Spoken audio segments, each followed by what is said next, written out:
Courtney Berry.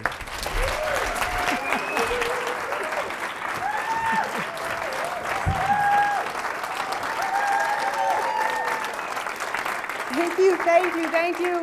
I feel like I've been waiting my entire life to be right here with you today.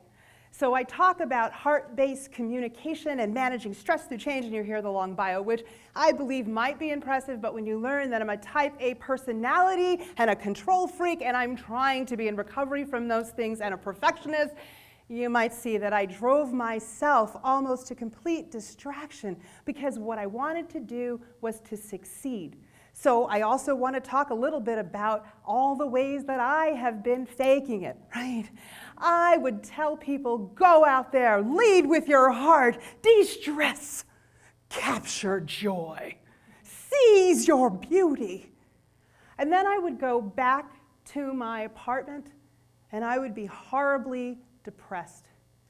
I would put on the face of joy because I was really good at acting. Because I had been taught that you don't really lead from your heart, you lead from your head. And this isn't something in some way to dismiss my parents. Let me tell you something. I was so critical of my parents until I became a parent. Parenting has got to be one of the stupidest jobs ever created. Because you can't quit it. Not if you want to do it well. And a lot of us have quit jobs. You know this to be true. You're like, I am out of here. I am not working for you anymore. Not with parenting. Not if you want to be a good parent. You can't quit that job and you can't retire. So what I learned about parenting informed me about everything that I'm going to tell you today, which is it's a sucky job sometimes, but it is the best thing I have ever done because it got me to stop faking it, because kids don't lie. You tell people, I couldn't make that appointment, I'm so sorry, I was so busy. And your child says, no, you weren't, you were sitting in the house, you didn't want to go. Isn't it amazing from all the things we've heard today and what we hear around the world, which is that we should tell the truth, right? The truth shall set us free. And you try that at work, and what happens? Do you feel that we work in an environment in which we can really open our hearts and tell the truth? So at first, it's ironic. You read about TEDx, and TEDxCortland is amazing. And these speakers and these organizers, I have never felt so fired up to tell you that I thought I knew everything about what I was going to tell you today. So because it's TEDx and you're supposed to give the best speech of your entire life, and I'm talking about the heart, the first thing I was going to bring to you was a bunch of numbers.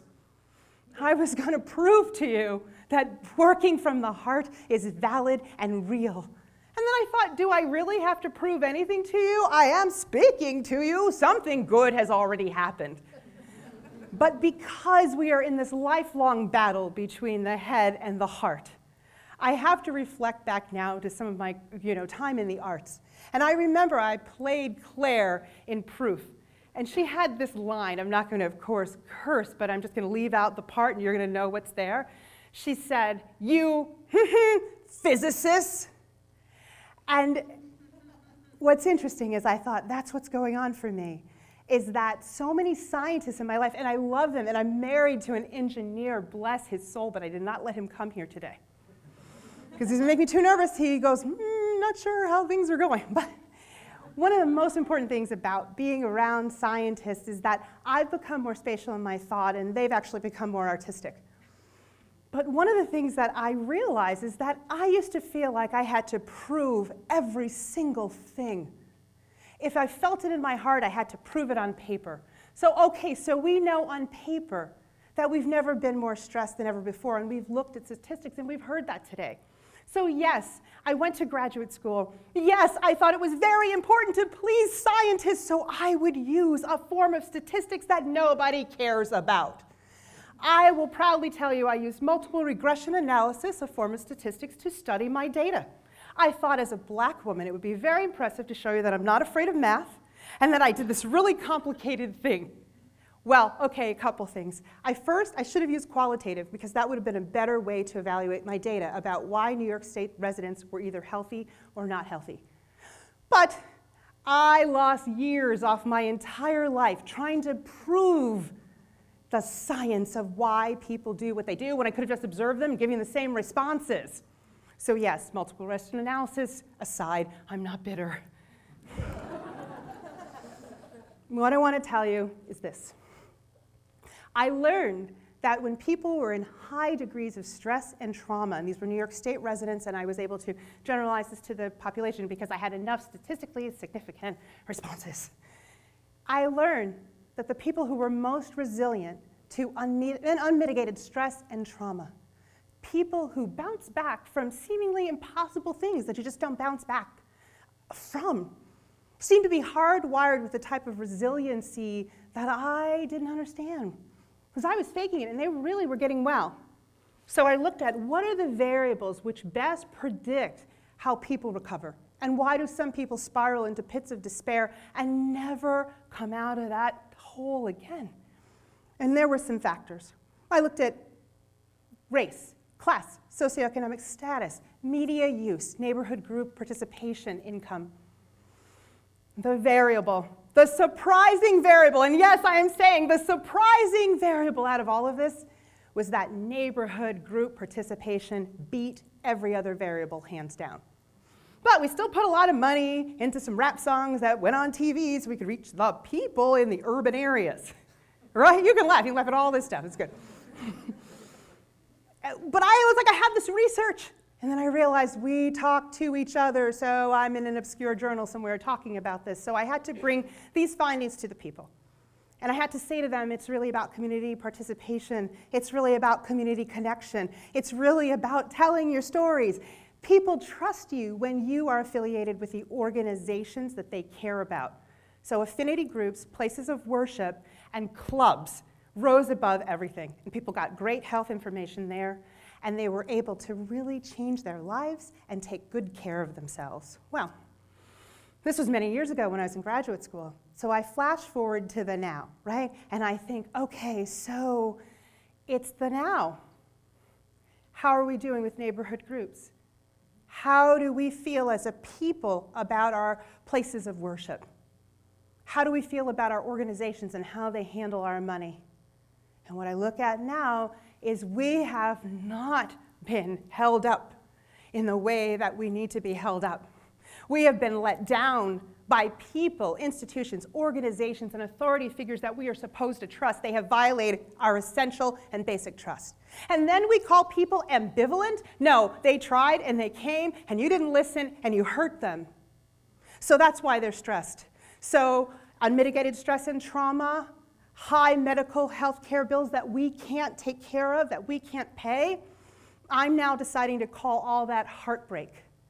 $360 billion a year is spent on the number one stressor in America. Who knows what that is? Number one stressor in America right now. You can guess anything. Money, yes, job stress. So you're afraid you're going to lose your job, and then you've already lost your job. So on the whole, on the whole, scheme of things, if you're worried about your money and you're worried about the economy, it's hard to care about other things. So we come into the workplace and we say, diversity and inclusion is very important. Stress management, very important. We also say customer service is important and brand management is important. But my argument, and because I'm biased, is that we have to lead with stress management. Because until I help you lower your stress, you can't think about all the other stuff. So $360 billion a year, so spent on absenteeism, which is just like not coming in, right? Because you don't like people you work with and you're stressed. Presenteeism, which is a whole new phenomenon, which is you come in, but the lights aren't on. It's kind of called going through college, right? Attrition, that's when what happens? They lay off somebody, someone gets fired, they don't fill the position, they give you the work, and they say, good luck with that, how you feeling, you good? I found the workplaces with the most mantras. We swim together as one team. We are all one team together, swirling together with joy.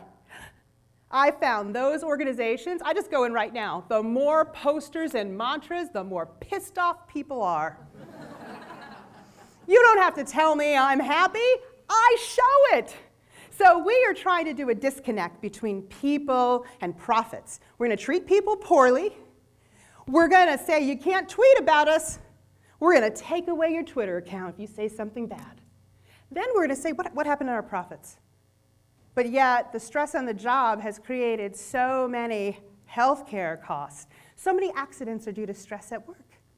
So now we're going to say, how about this? The teams and organizations that survive, they actually, and thrive, they say write about us, say negative things, tweet all day, because we're going to respond to that and we care about you. You make your people happy, they make your customers happy. So that's the business case for stress management. But what about the case for the heart? What do we do with our poor hearts? So we're heartbroken in America. We have to be, because 1 in 4 Americans have heart disease. 600,000 people die. Okay, that's a lot of people. And what did we do? Did we listen to their stories? Did we encourage them to be individuals? Did we really know them? We've heard about the power of stories and connection and understanding poverty. And I, too, had to go to Africa. And I saw people so excited about little basic things that I took for granted, like a newspaper. There is a country, Mozambique, the poorest country in the world. I didn't know it when I was there. There were people without irrigation, without food. They were sitting around in a circle of fire, and they said, I'm so glad you're visiting. We're skeptical about the future of Western aid, so we might just die at 40 because we'd rather use our indigenous tools. This is an organization called Could You? Westerners go, but we're not there to teach. We're there to learn. What can we learn about poverty? What can we learn about the heart? So I can tell you that there's a newspaper now that's free in Mozambique because there's a businessman who said people shouldn't have to choose between bread and a newspaper. So he just made the paper free. And I got to deliver this newspaper, and as a former journalist, you have to understand how smug I was. I mean, bringing news to the people. Maybe they will know that I worked at the White House or Capitol Hill, because the ego can get really out of hand. And nobody cared about that, and they didn't speak English, and I had a translator, and he spoke 16 languages and fought in the Civil War, and he said, let's go hand out these newspapers. And at one point, children were running behind the truck as if these motorized vehicles carrying these newspapers, children were treating this as if we were bringing them ice cream. And I thought, can you imagine getting excited, running out for your daily paper? I don't want to cast aspersions, but come on. I really feel like I opened my heart for the first time because I was faking it. I was pretending to feel. But now I really felt something. I really felt connected to change from a heart-based perspective. And I looked around and I saw people who weren't complaining about their lives. And they had every reason to be stressed. They're one of the poorest countries in the world. But they said to me, how can we help you? We see you suffer. And so here I was talking about stress and trauma and the effects of unmitigated stress in our lives. And I never even said to anybody else, I'm a survivor of some of the most horrible traumas. I'm a person who smiled through things that were really miserable. I'm a person who forgave her parents because they didn't have timeouts in my parents' day. That was when they stopped beating you. My parents didn't know about boundaries and feelings because nobody let them have those things. And so my mother always wanted to sing, but yet she never did because she had been stopped. Her voice had been halted. She had been silenced.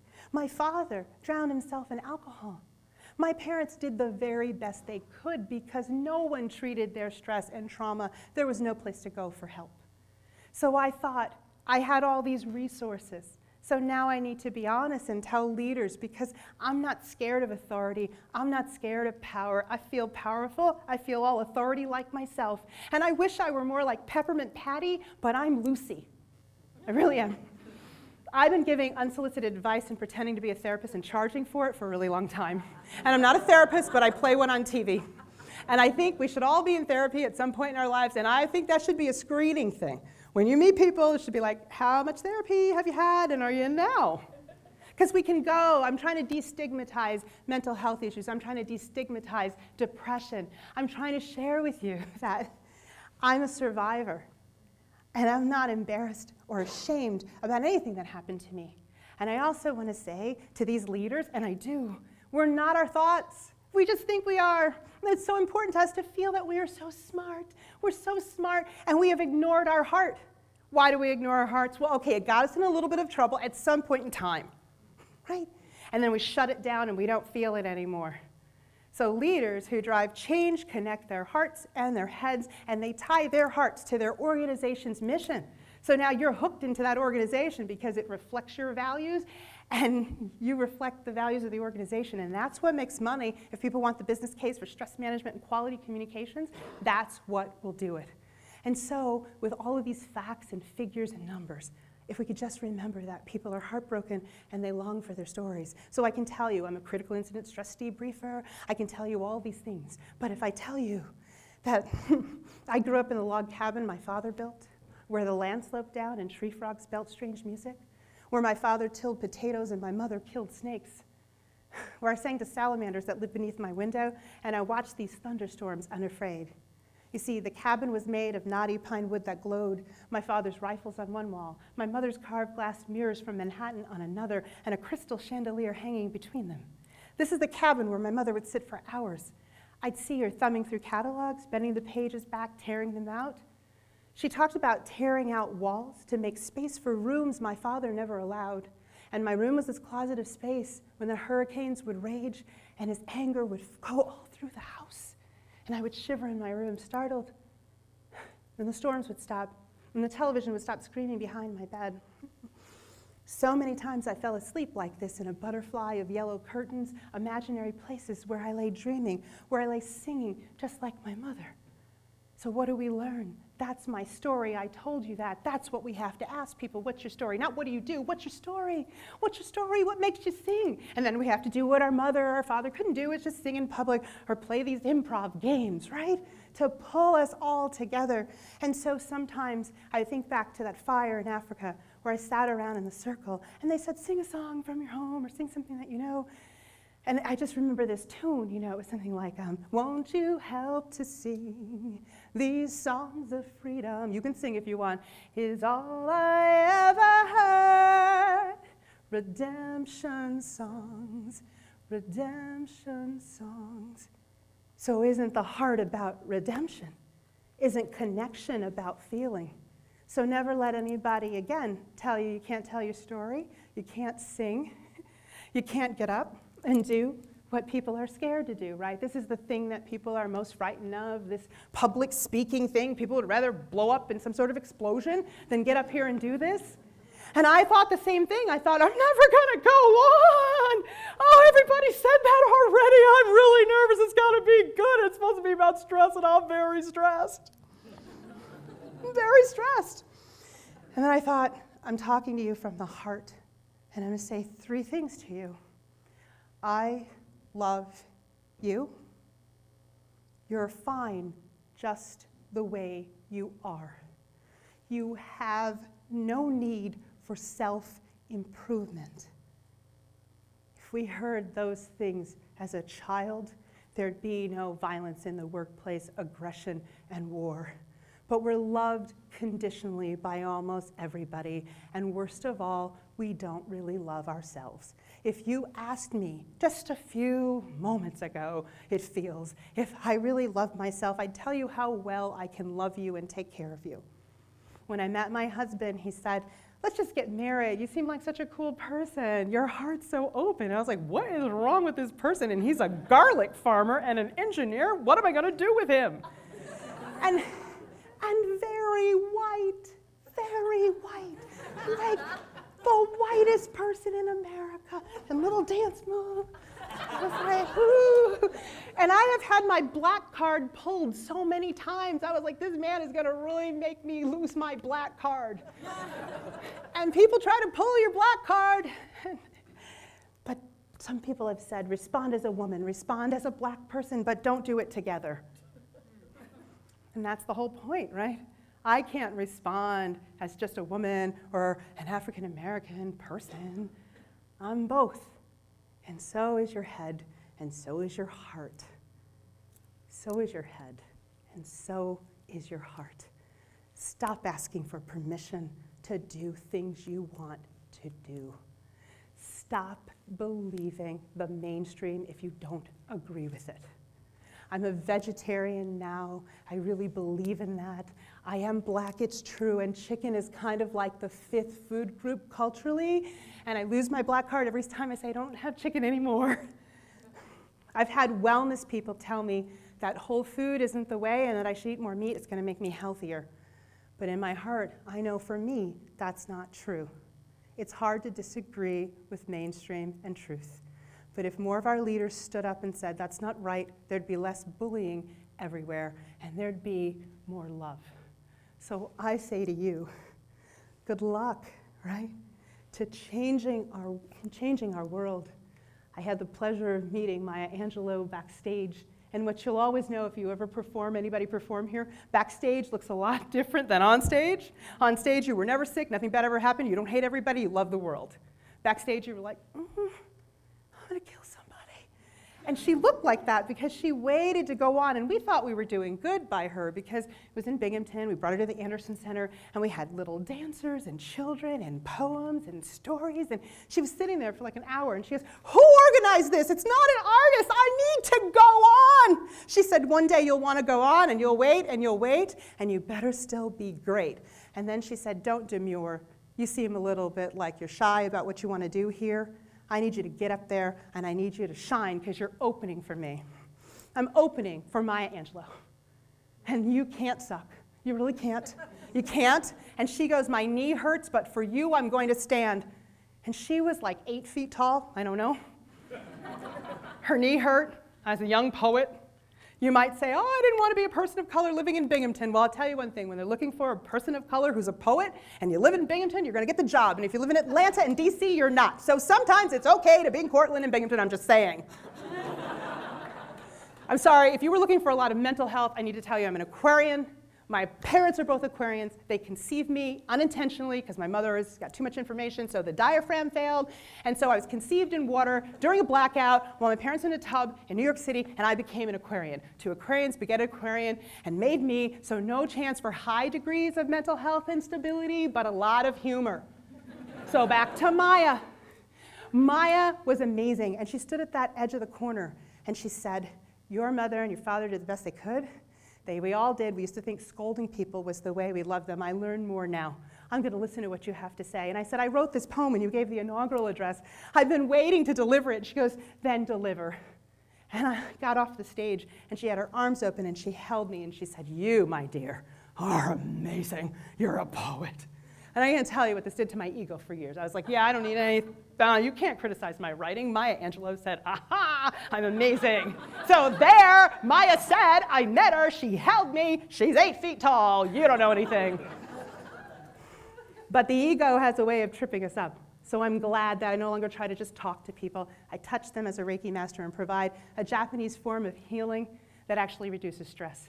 And I find when I touch people, type A's, elites, everybody, I touch their heart, I touch their heads, and that's when they connect the two and miracles happen.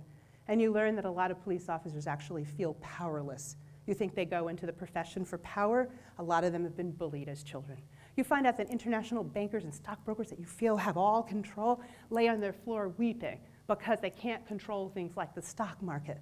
You find a lot of people you think who enjoy their power and have power, when you touch their heads and their hearts, they tell you the truth, that they're scared like the rest of us. So I take my fear and try to turn it into fearlessness. And I take all of what you've given me. And I know in this moment, because it's the now that matters. Your head is going to try to tell you that your past matters. Well, you can't change it, and you dream about your future. But what matters most, my beautiful, lovely people, is getting ourselves out of denial. When I was first offered Pema Chodron's book, Start Where You Are, by the engineering beau who realized I was not really present, I thought the title of the book was Stuart, Where Are You? And I wondered why he was handing me a book about a lost mouse named Stuart. I wish us luck in finding out that we're all that lost mouse and being just careful about how we treat one another, because we can't be vulnerable to one another if there isn't trust, a story, a kindness. A kindness is so important. We think our people want raises, but what they're craving is respect. They'll take the raise, but they want you to respect them. So let's respect first ourselves, because they always say, physician, heal thyself, that proverb. Yet healthcare workers are some of the most unhealthy people in the nation. People who caregive to their parents are sometimes the sickest people we're going to meet, because we're so drained and exhausted. It makes heart-based communication difficult. So may we lay ourselves open to trust and love again. May we connect as true family together. And may you know this: I love you. You are fine just the way you are. None of you have any need for self-improvement.